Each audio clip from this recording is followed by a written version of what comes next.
Je vais être cruellement honnête. Le matin, quand j'ai vu que Netanyahou et Trump ont décidé d'attaquer l'Iran, j'avais un très mauvais pressentiment. Et mon mauvais pressentiment s'est illustré dans la réponse fulgurante des Iraniens. Ils ont frappé différents pays, Qatar, Émirats Arabes Unis, Bahreïn, Israël. La réponse était au-delà de ce que l'on attendait. Et l'autre point qui m'avait marqué, c'est quand j'ai découvert qu'ils ont tué le chef d'État iranien, le guide suprême, Ali Khamenei. Et Netanyahou et Trump ont dit que c'était l'objectif de guerre. Apparemment, Netanyahou avait promis à Trump que la guerre se terminerait à partir du moment où Ali Khamenei serait éliminé, exécuté si on veut. Et au fait, ça m'avait rappelé une stratégie. La stratégie que j'avais découverte dans le livre de Robert Greene.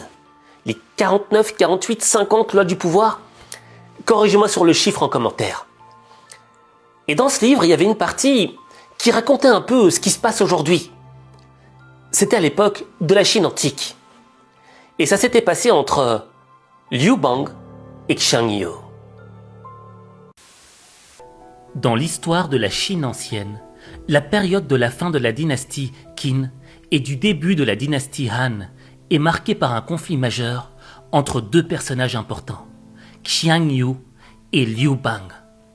Xiang Yu, issu d'une famille noble, était un général respecté et un chef de guerre compétent. D'un autre côté, Liu Bang venait d'une origine plus humble et n'était pas aussi expérimenté en matière de stratégie militaire. Cependant, ce qui lui manquait en expérience, il le compensait par sa capacité à gagner l'adhésion de ses troupes et à nouer des alliances. Ensemble, Xiang Yu et Liu Bang ont contribué à la chute de la dynastie Qin. Cependant, une fois la dynastie tombée, ils se sont retrouvés en concurrence pour le contrôle de la Chine. C'est là que leurs chemins ont commencé à diverger. Lors de la bataille de Gaixia, Xiang Yu a encerclé Liu Bang et aurait pu facilement le tuer. Cependant, Xiang Yu a choisi de ne pas le faire, soit par pitié, soit parce qu'il sous-estimait Liu Bang en tant que menace. Quelle qu'en soit la raison, il a décidé de lui épargner la vie.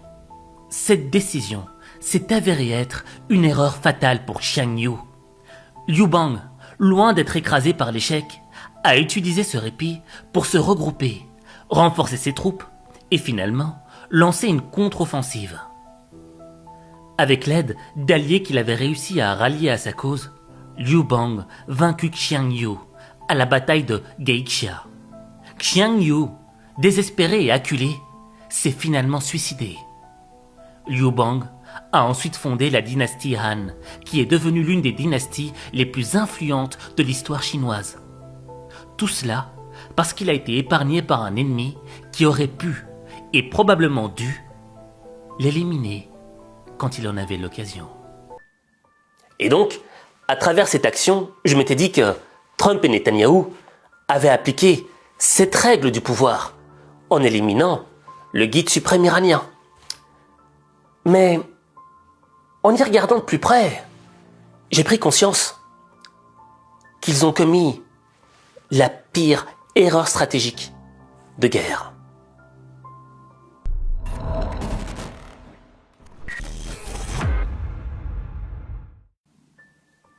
Avant de te révéler pourquoi c'était une erreur stratégique d'éliminer Ali Khamenei, mettons-nous d'accord sur une chose essentielle. On n'est pas dans une position partisane. Chaque régime a ses défauts. Connaissant beaucoup d'Iraniens que je connais et qui sont mes amis, ne portent absolument pas ce régime dans le cœur. Mais essayons de porter les lunettes stratégiques. D'un point de vue stratégique, c'était une erreur parce que, tu vois, le principe qu'énonce Robert Greene dans son livre, éliminer son rival, c'est quelque chose que l'on voit très souvent dans la vie réelle.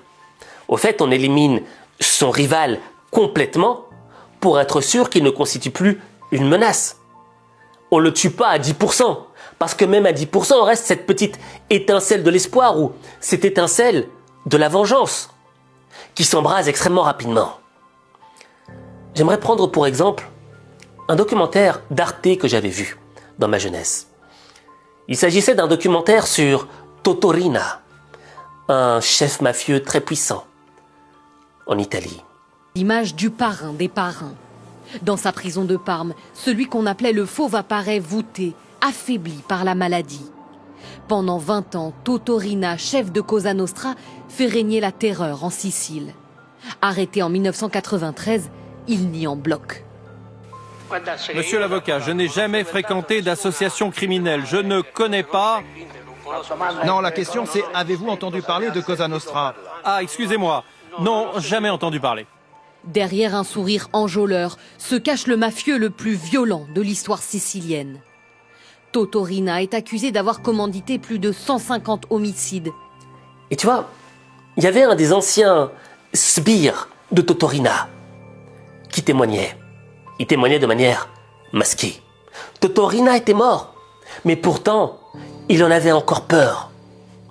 Et là, il avait révélé un des principes du pouvoir de Totorina, qui rejoint celui de Robert Greene. Il avait expliqué qu'en réalité, Totorina, il n'avait pas peur d'éliminer tous ses adversaires en dehors. Mais ceux qu'il éliminait le plus, avec le moins d'émotion, c'étaient les gens de l'intérieur. Pourquoi ? Pourquoi est-ce qu'il éliminait ses compagnons ? Parce que dès que Totorina voyait qu'un compagnon commençait à prendre du pouvoir, commençait à se renforcer, commençait à devenir puissant, il le voyait comme une menace existentielle à son pouvoir. Et donc, il l'éliminait. Et pourquoi est-ce qu'il l'éliminait ? Pour une raison simple. Il pouvait se permettre d'éliminer un concurrent parce que ce concurrent était à l'intérieur du système. Totorina contrôlait le système mafieux. Donc, s'il éliminait l'un de ses sbires, l'un de ses compagnons, ça aurait pu faire des remous, mais il maîtrisait le groupe. Par contre, on a vu récemment, avant cette attaque israélo-américaine contre les Iraniens, l'élimination d'un autre chef mafieux, cette fois-ci au Mexique. Je nomme El Mancho. Des voitures incendiées et des routes bloquées. À travers tout le Mexique, les partisans du cartel de Jalisco Nouvelle Génération répondent par la violence à la mort de leur chef. Surnommé El Mencho, le baron de la drogue est blessé ce dimanche dans une opération de l'armée visant à le capturer. Il décède lors de son transfert en hélicoptère vers Mexico. Depuis, des pans entiers du pays sont paralysés et les habitants craignent des représailles. C'est une bonne chose qu'ils mettent fin à ces organisations, mais la situation actuelle suscite la peur. On ne sait pas comment réagir, ni quoi faire dans ces moments-là. Et tu vois ici, dans l'élimination de El Mencho, qu'est-ce que l'on voit ? On voit qu'en réalité, dans le Mexique, c'est le chaos.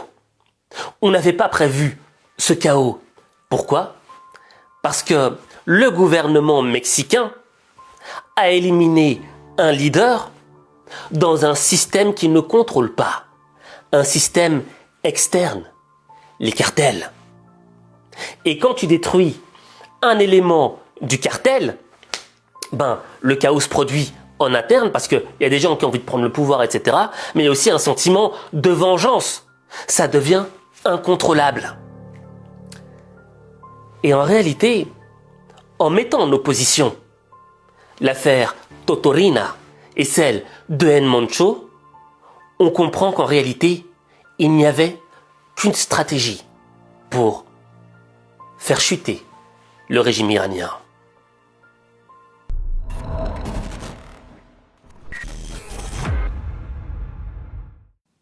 Tu l'auras compris. Le principe qu'énonce Robert Greene dans son livre s'applique à un système que tu contrôles de l'intérieur. J'ai encore un autre exemple. Poutine versus Prigojine, le chef de la milice Wagner. c'est encore une autre histoire. J'en ai fait une vidéo. Si tu veux le savoir, tu tapes H5 motivation Prigojine. Tu trouveras la vidéo. Donc, quand on sait qu'on ne peut pas s'attaquer à un système extérieur parce que ça produit le chaos, quelle stratégie faut-il appliquer? Eh bien, là, je fais appel à un homme qui a vécu il y a 2500 ans. Je parle de Sun Tzu, auteur de l'art de la guerre. Et tu vois, ce mec-là, c'était un Chinois. Et il avait énoncé des principes de la guerre. Et ce qui est incroyable, c'est que ces principes s'appliquent encore aujourd'hui. Ces principes sont encore aujourd'hui étudiés dans des écoles de guerre. Et Sun Tzu a énoncé un principe extrêmement important. Il l'avait illustré comme ça. Tu vois, quand tu es face à une bête féroce, blessée, humiliée, qui n'a plus d'issue, tu dois lui laisser une porte de sortie. Pourquoi? Parce que lorsque la bête n'a aucune issue, ses forces se décuplent. Elle devient imprévisible. Elle devient dangereuse. Parce qu'elle n'a plus rien à perdre. C'est la vie ou la mort. Et tu vois, instinctivement, que ce soit pour un animal, que ce soit pour un être humain, ou que ce soit pour un groupe d'individus, un régime, lorsqu'il sait qu'il est à la frontière d'être effacé de cette terre, il va donner tout ce qu'il a pour survivre, pour encore exister. Et l'erreur stratégique de Trump et de Netanyahou, c'est quoi? C'est qu'ils ont pensé qu'en éliminant Ali Khamenei, ils auraient coupé la tête de la bête féroce. Or, le régime iranien, c'est un système complexe, tu vois. T'as les gardiens de la révolution, t'as le corps diplomatique, t'as les religieux, t'as encore d'autres groupes. L'Iran, c'est plus de 80 millions d'habitants, même 90 millions si je me trompe. Corrige-moi en commentaire. Le système est complexe. Et donc, en tuant le guide suprême iranien, ils n'ont pas coupé la tête du régime. Ils ont simplement blessé la bête. Première blessure. La deuxième blessure, c'est laquelle? C'est la menace existentielle. Lorsque Trump et Netanyahou disent devant les médias « Nous allons changer de régime », c'est comme s'ils disaient « Nous allons rayer de la carte le régime iranien ». Le régime se sent menacé, il est coincé, sans issue. La bête devient imprévisible, dangereuse. Ses forces se décuplent. Et elle commence à créer le chaos. Elle commence à frapper des pays qu'on ne pensait pas qu'elle frapperait.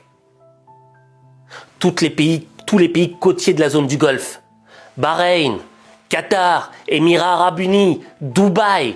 Qui aurait imaginé voir des missiles au-dessus de Dubaï?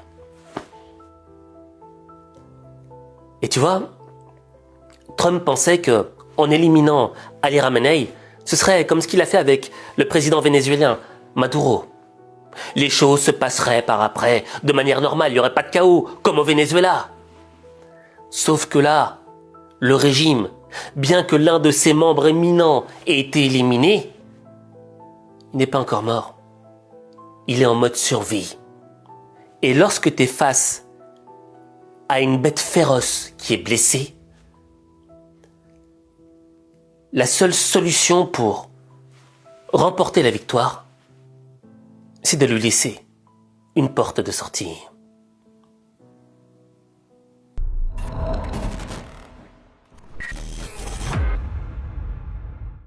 À partir de ce moment précis de la vidéo, c'est là que je vais t'exposer une de mes limites.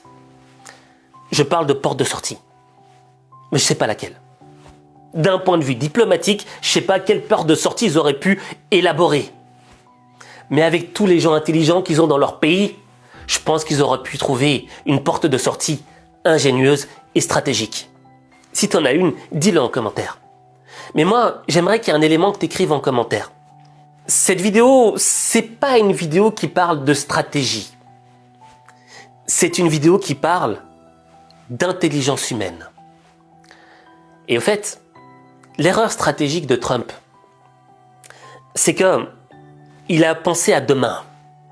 Il s'est dit, demain, Ali Khamenei va tomber. Probablement que Netanyahou lui a mis un coup de pression, tu vois. Parce que Trump, depuis le départ, il faisait tout pour éviter cette guerre.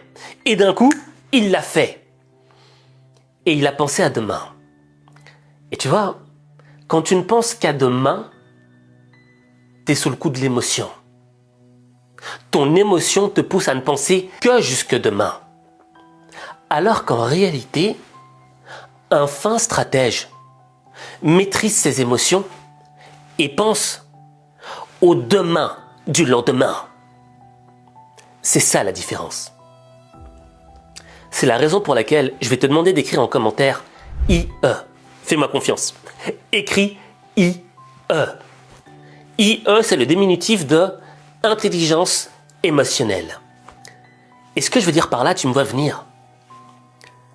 Quelqu'un de stratège, quelqu'un d'intelligent, c'est pas quelqu'un qui a plus de connaissances que les autres.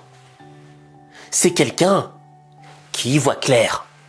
Et quand tu y vois clair, tu essayes de voir un peu plus loin, plus clair. Plus loin que demain. Et pour voir plus loin que demain, tu dois être en capacité tout d'abord de maîtriser tes émotions. Haine, précipitation, peur, impatience. Et deuxièmement, d'apprendre de l'histoire. D'apprendre de Sun Tzu. D'apprendre de l'histoire de Liu Bang et Shang Yu. Et quand tu comprendras cela, alors tu réussiras l'impossible. Mais l'impossible, il n'y a que toi qui peux le faire. Il n'y a que toi.